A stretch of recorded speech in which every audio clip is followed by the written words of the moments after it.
Continuing our series here, today we have the big man, a position that has evolved maybe the most out of any in the last 10 to 20 years. Bakari, welcome to the show. It feels like it's been a long time since you've been on the show, but a lot's changed. We don't have to dive too much into that, but how is life? And of course, welcome back to the show. I've been given the new opportunity to be back on the show now, so I figure why not? Why not? It has been a while, like you said. I think it's been since like maybe beginning of July, so good to be back. I hope that if your schedule allows it, next week is going to be a banger. Next week, we're going to have our top 50 players. So, of course, if you're interested at home, come back next week. We're going to have our top 50, of course, continuing this series as well. But let's get into the centers. Of course, a position like I mentioned, it depends on what you like. Do you like the versatility to, on the offensive side of the ball to step out and shoot, also be able to go inside? Or do you just like the traditional big, the traditional roll man five that's going to protect the rim at a high level? A lot of centers, of course, give you a lot of variety. But some honorable mentions here. Now, if this was a personal favorite list, Bakari, Miles Turner might be top five. But Miles Turner, Isaiah Hartenstein, newly there in Oklahoma City, he got a bag, so congratulations. DeAndre Ayton, Naz Reid, and Jalen Duren, or Jalen Duren, however you want to say it. What are your thoughts on these five? Is there any of these five, or maybe a center I'm missing that you think should be on the list this year? Um, I think these players are all like you have them where they are all where they should be honorable mentions. Like I Miles Turner is a good stretch big, but like and he's a great paint protector, but like he lacks rebounding. Like some of these guys, like Isaiah Hartenstein was up until a playoff run was a second string center for his Yeah. whole career. Naz Reid is a six man. Whoa, voice crack there. Naz Reid is a six man. Jalen Duren, he's obviously he has room to grow, but he's just finished his second year. And I mean, DeAndre Ayton is one of those players who, like, by this point in his career, he should be a top 10 big, but he just got off to like a slower start last season. He did finish it well, but that Yes. puts him Yes. in an honorable mention. So like I these players to me are all where they should be. Yeah, no, absolutely. And it's kind of hard for you to see who's not on the list. So let's get into it. Number 10 is Nick Claxton for the Brooklyn Nets. And I actually should throw this out there because I've had some comments on recent videos. These are players that were put into projected lineups in my eyes. So if you have any questions on why a certain player is a center and not a four, or whatever the case may be, just let me know in the comments. Of course, that's the only way I was able to do these positional rankings is to put them in a set position. For Nick Claxton, though, at number 10, he's a guy that gives you, just about 12 and 10, double-double a night, protects the rim at a high level. Of course, you see his stocks there. Of course, that includes steals and blocks combined, giving you about 3 games. So this is a guy that's uber efficient, your traditional roll man five, and I think he does that job pretty well. Your thoughts on Nick Claxton? Yeah, Nick Claxton to me, he kind of reminds me of a little bit of like of Nets Jarrett Allen. Somebody who he's going to get you that double double. He's going to protect the rim. He's not really scared to go up on anybody. If anything, he might be a little bit more athletic. But and he might have a little bit more touch when it comes to like a jump shot. But other than that, that's who he reminds me of.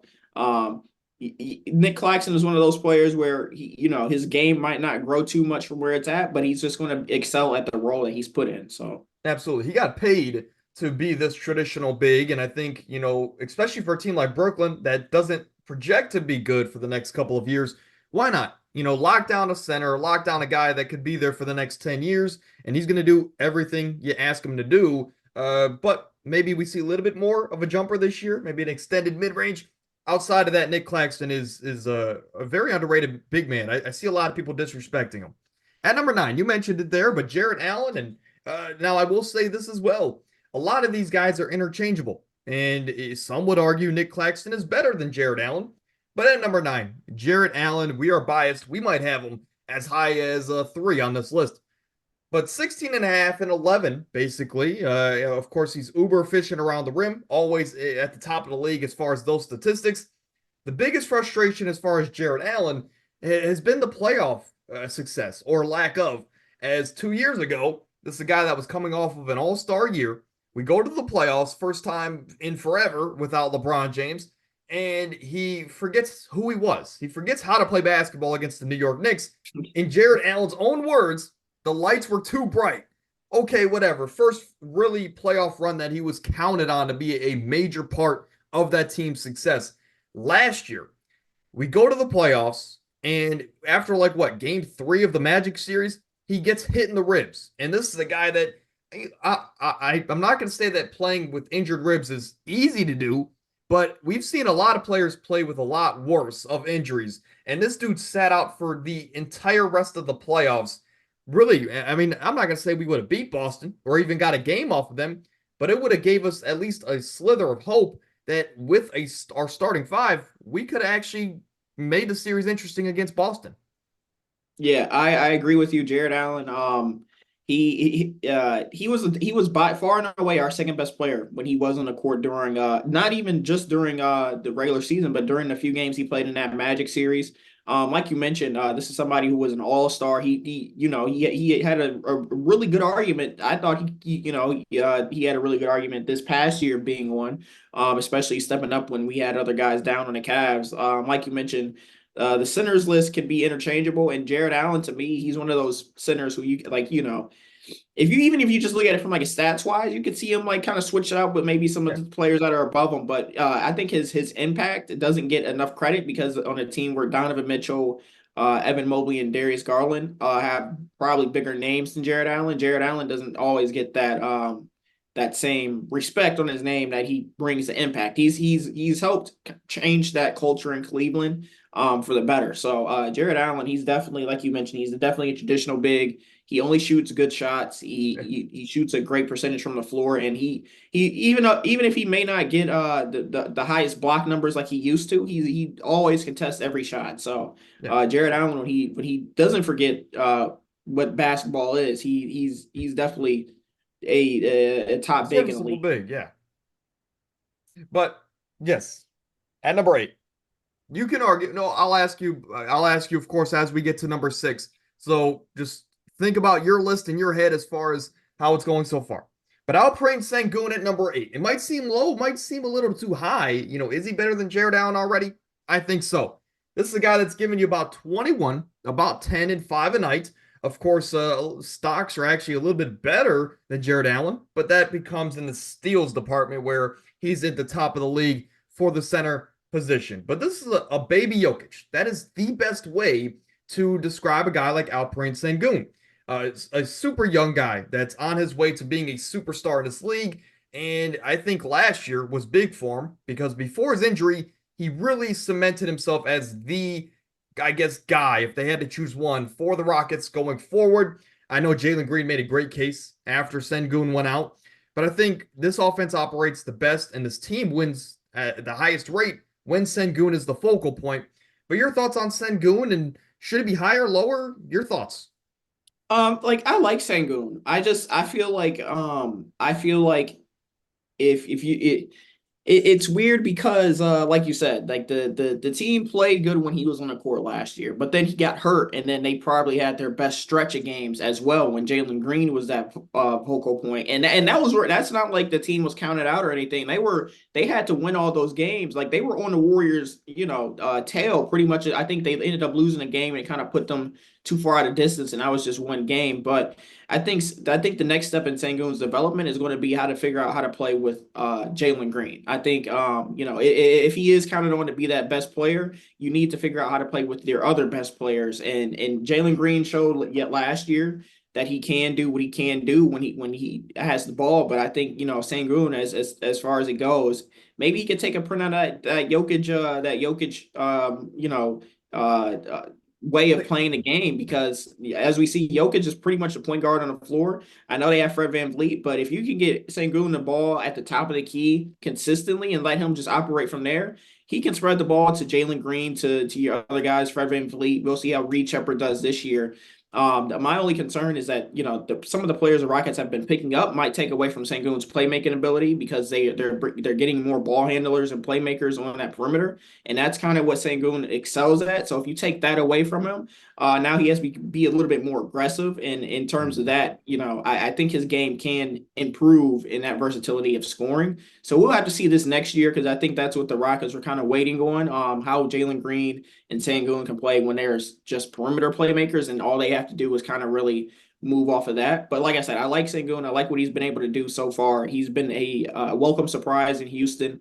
So um, I think depending on who's in front of him, he could definitely move up. But Yeah. like I said, that would be my reasoning as to why I would keep him at 8. And like I said, I like him, but they're a little bit with every big that's at the bottom of this top 10. There's things that they can do better to probably Yeah. move up on that list. Is the list okay at this point? Oh, I kind of spoiled it there, but is the list okay to this point? Yeah, Okay. I don't see any problems with this. That's for sure.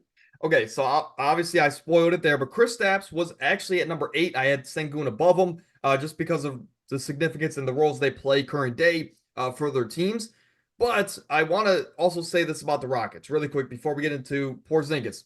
Uh, for this Rockets team, of course, Sengun had a big knee injury around the midseason mark. He might be back for the start of the season, which is the last report I saw. If not, it might be a month or two into the year. So with that in mind, what are your expectations? Do you think this team can make a play-in push or even a playoff I push? Shock the world. A play-in push is my best bet. I think last year, if the West wasn't so stacked, they could have made it last year. I think with a team like I'm They trying to almost think of the did. team. If you really think about it, if they really had to take a team's kind of like playing playoff spot, whatever, it could potentially be the Clippers losing Paul George, and we don't know how Kawhi is going to play and how if James Harden is going to fall off this year, whatever the case is. But there are definitely some teams that they were in striking distance of last year, like the Warriors.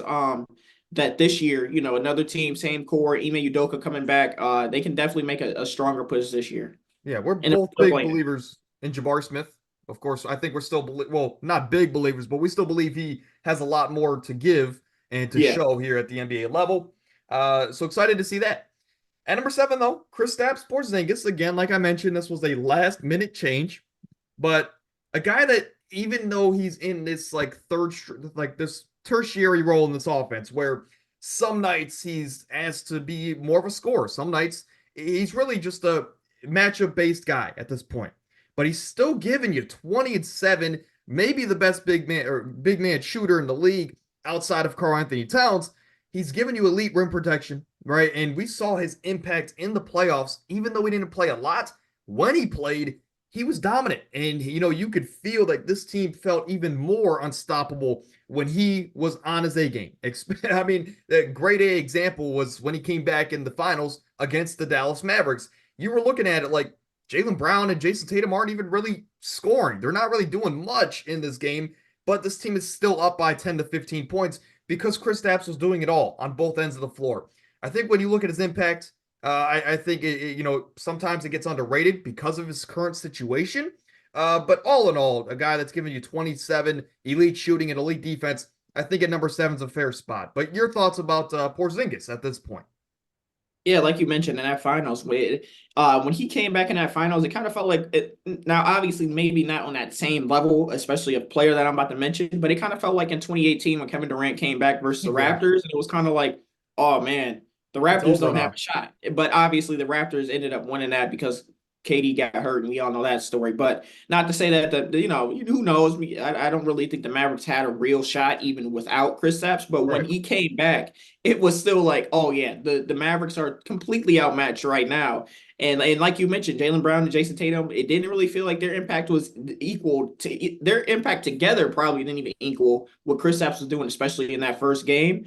And he was on his way to winning Finals MVP, if you ask me, just off of that one game. And I know he Yeah. he ended up getting hurt in that game, and then tried to play through game 2 or whatever the case was, and it just didn't work out. But Kristaps, like you mentioned, he shoots good from the he shoots a good percentage when all he does is shoot jumpers. He has a lot more versatility than I think people give him credit for too. He's not the fastest on the perimeter, but he can move around a little bit and enough to get those chase down type of blocks. And I mean, think about it. He's in his tertiary role, averaging 20 points a game. So I think I like Kristaps a lot. I like what he brings to the team, especially like the Celtics, who maybe Kristaps can't do it by himself on his own team, but he can definitely bring that value to a championship team. At number 6, we have Rudy Gobert, the 4-time Defensive Player of the Year, and that really anchors this ranking. So again, I understand playoffs. He's not someone you want on your team because it doesn't matter if he's, of course, in Utah or now in Minnesota or even in the Olympic play.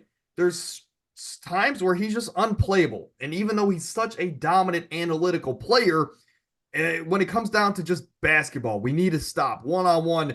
It never seems like he gets that stop, right? And that's what a defensive player should be able to do. He should be able to get that much needed stop plus some. He should be able to shut some people down for entire series. But of course, that's not always the case. And he finds himself off the court more so than on it in those big time moments. But he's still giving you 14 and 13 a night. Again, one of the league's best shot blockers. And he's giving you, his field goal percentage is highlighted in red. And that's because out of these top 10 centers, he has the highest field goal percentage. So obviously an elite player at the rim as far as efficiency. And he's also giving you great rebounding, great rim protection, 4-time Defensive Player of the Year. Bakari, is he too high, too low? Let me know. Rudy is a It's great tough. player. It's like I don't want to put him at 6, but what he's Yeah, done kind of puts him there. I I think Rudy, it's weird because he's one of those players. He's going to be a first ballot Hall of Famer with 4 depoys. But then when you look at his career, you're going to be like, well, this guy is somebody who you can't play him in a play. Like you said, you can't play him in the playoffs. We've seen that now with 2 teams. When it looked like he might actually have taken that leap on the defensive side of the court in the playoffs versus Jokic in those first 2 games at Denver. He immediately took 15 steps back and let Jokic pretty much just dominate him the rest of the series. And if it wasn't for, everybody else in the Nuggets letting Jokic down, that would have been it, they would have won that series. Rudy, he doesn't have the you watch him, he doesn't have the offensive versatility. Okay, he sets you screens, all he can do is roll, so the defense is already prepared for that. He can't guard the perimeter. Like, he guards the perimeter maybe a little bit better than he did in Utah, but that little bit better doesn't really make a difference at all, really. When you obviously you see what Kyrie and Luka were able to do to him in the pick and roll in that conference finals. Rudy. Rudy is somebody who, if he doesn't have those 4 depoys, obviously, maybe if he doesn't even have 3 of the Right. 4 that he has. Is he even on this list by this point? I don't That's, think it probably not, especially because you can't really play him. I think yeah, I'd probably have Nas Reed ahead of him. yeah, and that's the thing about Rudy. It's like, by default, just because of the accolades he has, he's a top 10 center, I guess. But if you take away half of that, he's probably not even on this list at this point. But I don't want to disrespect the Hall of Famer like that.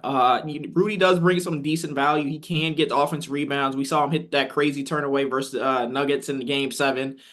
He will surprise you sometimes. To be fair, it felt like his free throw percentage or his free throw shooting was a little bit better in the playoffs, especially when he needed to make them. It felt like he would at least make 1 out of 2. So I'll give him some credit. There are things he has done in Minnesota that are a little bit better than Utah, but like I mentioned before, most of it is not it's not equal to like him being on the court. Right.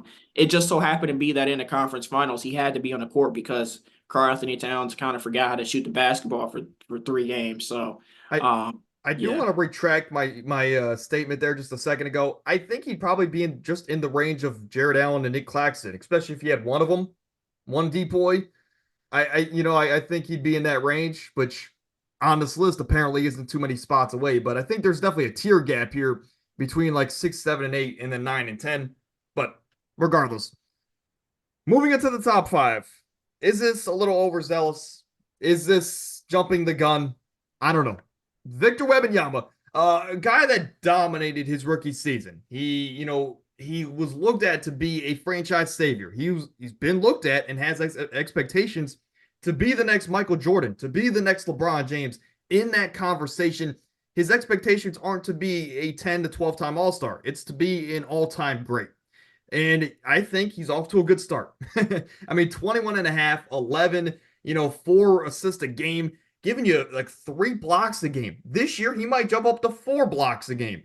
Good efficiency, Well, I think the main thing he has to work on is his shot selection and, of course, efficiency, especially being 7'3".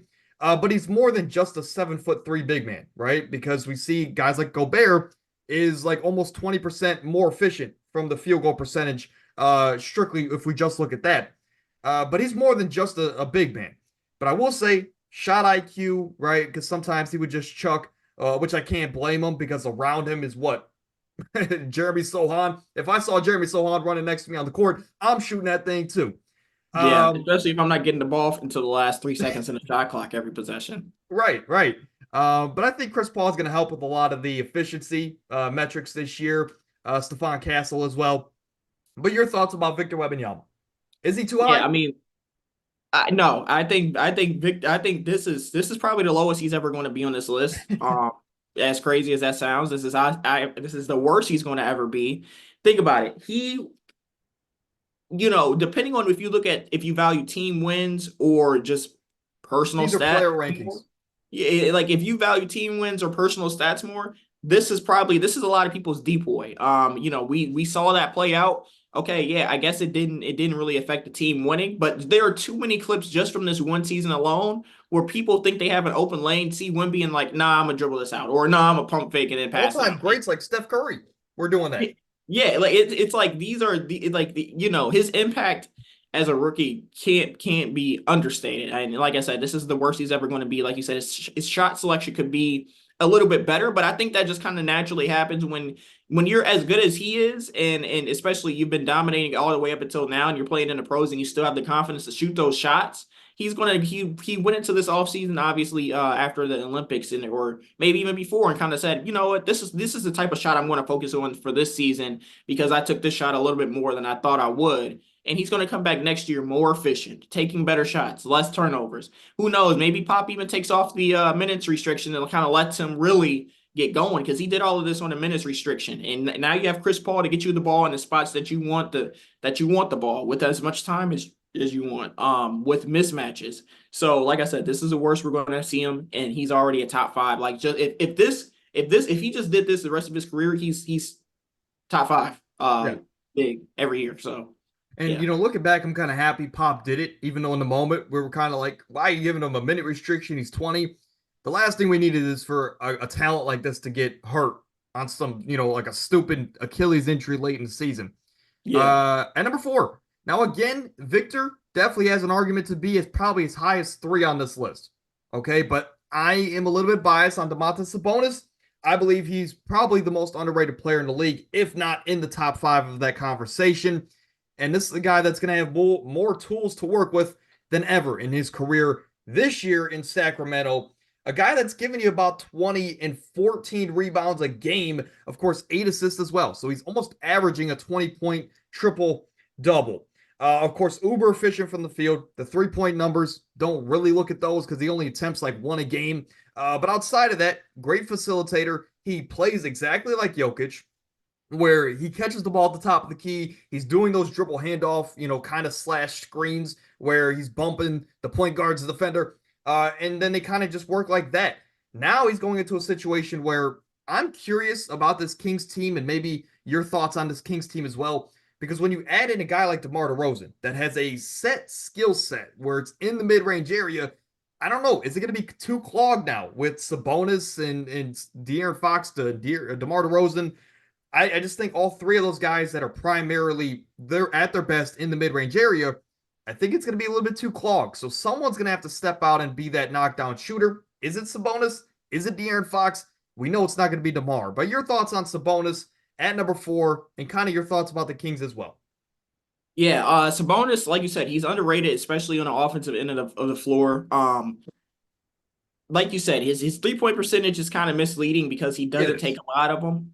It's kind of crazy because he took more when he was in Indiana. If people remember that, that's kind of like he was an inside out type of big with that versatility. And I think playing with Victor Oladipo kind of did that for him. Victor Oladipo was an inside out guard himself and was more explosive, so he needed that paint more clear. I think now when you look at it, De'Aaron Fox doesn't shoot the best, but he slashes, and it's kind of just worked out because they have Keegan Murray, they had Malik Monk, they had some other shooters over the past couple of seasons, so it's just kind of worked out naturally. Now we look at it and it's like, yeah, they add DeMar. I don't see Sabonis kind of changing his game up. Obviously DeMar is 35, 34, so he's not going Yeah. to change his game up. I think it has to be De'Aaron Fox. De'Aaron Fox has to be able to consistently, he has to at least shoot 36, 37% from three. He has to shoot close to 40% on catch and shoot threes, and he has to shoot 36% off the dribble threes. I think that's what's going to work best for them. He needs to be an outside threat. So maybe he went into that offseason knowing that. Who knows? I think the addition of DeMar DeRozan, it doesn't really move a needle anyway for me. If anything, it might prove to be more negative than positive, depending on play styles and everything. We saw how it played out with the Bulls and those play Yeah. styles with Vucevic, Zach LaVine, and DeMar. Obviously, Lonzo was supposed to be a part of that, and when he was a part of that, it worked out. But you take away even just one of those players, it kind of destroyed that whole Bulls thing. So we'll have to see. But like you said, Sabonis, his stats and numbers and impact don't lie at all. The only thing about Sabonis, that I guess if there is an argument for Wemby to be over him, is that his defensive value. It's kind of crazy how he plays. He's such a physical player, such a bruiser, and Yeah. he Stop doesn't really anybody. defend the rim at a high level. He kind of gets thrown around sometimes on defense. It's kind of like, wow, like Sabonis really he's elbowing dudes in the back of the neck, getting those offensive rebounds and getting down in that low post. But then on defense, it's like he's just like, oh, I just got to be on defense so I can run back on offense. So I guess I'd be the only to draw back to his game. But other than that, like there are a lot of similar play styles between Sengun, Sabonis, and Jokic.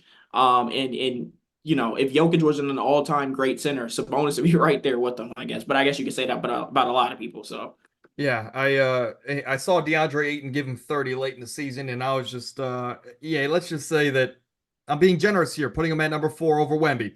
And number 3, Anthony Davis. Of course, 25 and 13 at your 12 and a half a game.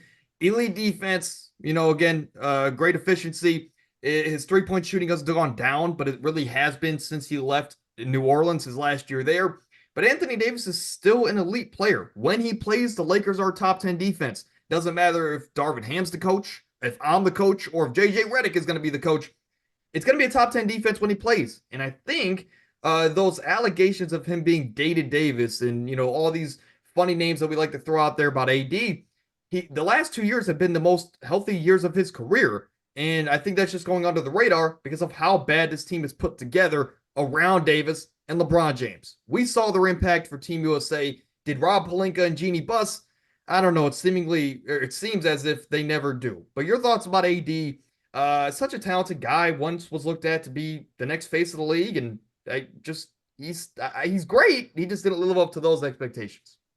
yeah, I think AD, like you said, he's great. He didn't live up to those expectations because of some other people around him who kind of got better, who you really didn't see coming. Giannis, Right. Joel Embiid missed his first 2 seasons. I don't think anybody was expecting him to be the type of player. Jokic was drafted, obviously, everybody knows, during that Taco Bell commercial. So there are just players that have kind of like the emergence of Steph. Steph was a late bloomer, 2015. By that point, that was supposed to be when AD was kind of taking it over. So there are a lot of players that kind of came out of the radar, that kind of I guess quote unquote surpass Anthony Davis. But Anthony Davis, I feel like he's going to be one of those players who we have to defend when we're older because of the era he played in and the amount of Yes. crazy players. Because watching Anthony Davis, his skill set he's probably has you know, his skill set is unique. He has the best defense, I think, out of any of the top bigs. Maybe Wemby might have an argument with them, but as terms as consistency on defense, Anthony Davis has had this his entire career. His offensive skill set, to watch it go from when he was a rookie to now is unique. Like you mentioned, he could shoot the three ball well when he was in New Orleans, even that first season in LA. It's just kind of taken a dip because that hasn't been the primary focus in LA. I think Anthony Davis, this past season was the best season I've seen him play in a while, Yes. just because of his impact. And there are really times where he stepped up and probably had a bigger impact to certain games than Bron has. And I know that's what Bron has wanted all this time. So I guess the key for Jeannie Buss is just get players around Bron and AD that kind of do what they just can't do. And that's, you would think that'd be shooters and perimeter defense. But hey, what do we know? We're just from sitting at home on the couch. Yeah, let's just keep getting 3D wings that can't really shoot reliably. Yeah. Right. Or Now, dribble or anything like that. now, that's pretty much it about AD. Tremendous player, right? And we know he's going to be this level of elite every single season for probably the next 4 to 5 years. But the reason he's not number one and number two is because in the top two spots of this list alone, Bakari, it combines for the last four MVPs of the NBA. It should be split 2-2, right? But of course, Joel Embiid got hurt late last or in the middle of last season, tried to make a comeback push, but he just wasn't going to meet the games requirement that was thrown onto, the that was made a rule last season. And Joel really didn't have a chance to win the MVP. But if he didn't get hurt, Joel is sitting at this point with two MVPs to match the number one guy, which we're just going to combine these two. Of course, Joel Embiid is averaging 35 and 11, 5.5 assists, shooting absolutely insane, almost 50, 40, 90 from the field as a 7-foot big man that foul baits as much as he does. He has absolutely insane numbers. And number one is Nikola Jokic. Again, we know everything that he does. Last year, this team didn't have much help around him. And since their title year, the team has gotten worse dramatically from year after year. And they just lost KCP for nothing. And they didn't do anything to fix it. So, your thoughts on these two centers here? Of course, if you want to look at their numbers again, we can do that as well. Yeah, I mean, there's not much to say with these. Jokic has three MVPs in a ring already. I think a couple of seasons ago, you kind of ranked him in, like when people say, "Oh, is he an all-time great center?" You say, "Yeah," but there are a lot of people you had over him just out of respect. But I think now, with his success, it's kind of hard to rank him outside of like a certain number now. And that's just the type of respect he's just commanded over, just these past couple of seasons, his winning, his MVPs. And these are MVPs he doesn't even care about. He just only cares about winning. Obviously, I think this Timberwolves series was big for a lot of people who didn't think that he could carry an offense load scoring wise, because he absolutely had to do that. It just nobody wanted to come along to the party with him. And I think next year we'll probably see him average close to 30 points. Maybe the assists drop a little bit and maybe the efficiency drops a little bit, but he's going to have to do that for them to be competitive. Because we don't know how Jamal Murray is going to play, Michael Porter Jr. We don't know how these guys are going to play with certain guys missing. I mean, they lost Reggie Jackson and KCP, so those are two guys that were valuable to their team. They already didn't have a bench, so we'll have to see. I mean, they signed Russ, so we'll see if Russ kind of fills that void in. As a Russ lover, I'm not too sure. His efficiency troubles and everything. Maybe they're better with Jokic, but who knows? We'll have to see. And with Joel Embiid, like you mentioned, as the foul baiting and everything that he does, it's still crazy to look at those numbers. 35, 11, 6, and shooting 50, 40, 90 doesn't come from foul baiting. This is somebody who's dominant on the inside. And I think the problem with Joel a few seasons ago was he shot too many jumpers. Yeah. Now I think that he balances it well between getting to the paint and shooting those jumpers. He sometimes there's certain games during those Knicks series or certain moments he kind of looked unstoppable, and that's with Yeah. him playing on one leg. Yeah. One This leg. is somebody who dropped 70 on Wemby. I mean, I watched the game and everything, so it was kind of crazy. Like you said, he should have two MVPs. He was far and away the MVP before he got hurt, far and away. He This probably is wins it somebody this year. who, I don't see anybody else that would take it away from him. yeah, I mean, maybe he does. So this is somebody who, you look at these numbers and you say, how is this not the best player in the league? How is this not a top two player in the league? And it just so happens to be that there's another all-time great playing with him. I mean, you're going to look back at this era and say Anthony Davis, Jokic, Wemby, Joel Embiid. I'm trying to think. Karl Anthony Towns, the best shooter of Yeah. the three from a big man. Like this era has a few big men. You look back and you're going to be like, wow, it was actually kind of a crazy era for big man. So Joel Embiid is just a product of somebody rivaling him and being better or having more team success. That's what I put it as. Jokic has had more team success. Joel Embiid hasn't always had that. I think once Joel Embiid can get the team success, you can have another argument of, okay, who would you rather have on your team? I know a lot of people still want to take Jokic just for his offensive versatility. But who knows? Maybe somebody does need a foul baiting 7 foot 35 and 12 guy out there. So we'll have to see. I just like how you mentioned Karl Anthony Towns is the greatest shooter ever before mentioning a four-time defensive player of the year. Goes to show you that we should fix our voting system when we talk about defensive player of the year. let's go through some quick stats here. Points per game, Joel leads the pack. Rebounds per game, Sabonis leads the pack here. Assists per game, of course, Jokic. Stocks, which includes steals and blocks, Wemby is miles ahead of everybody here. Field goal percentage, Rudy and, hey, Jarrett Allen got on one of these lists here. That's very important for us Cavs fans. 3-point percentage, technically Sabonis should be on here over Jokic, but Jokic shoots like 2 more a game, and it's only 2% less. So I gave Jokic the edge. This is a quick look at the positional top 10s. Now, next week, again, I will let you guys look at this. Next week, we have the top 50. So, of course, Bakari, if you can make it out, that will be very fun, of course, just to have a second opinion. But you see the top 10s at every position. Some of this will transition to the list. I tried my best to do that. For example, I think Wemby and Paolo are super close on how, Paolo's led his team to the playoffs. Different conversation for a different day. But those are the positional top 10s. That's going to do it for episode 201. Bakari, any last thoughts before we get out of here? Nope, always fun being on the pod. I'll try my best to be on the next week. I know it'll be plenty of fun. But yeah, it's always a pleasure to be on here. Yeah, absolutely. Well, then we'll see you next week, maybe. If not, I'll see you guys Thursday for some NFL award predictions.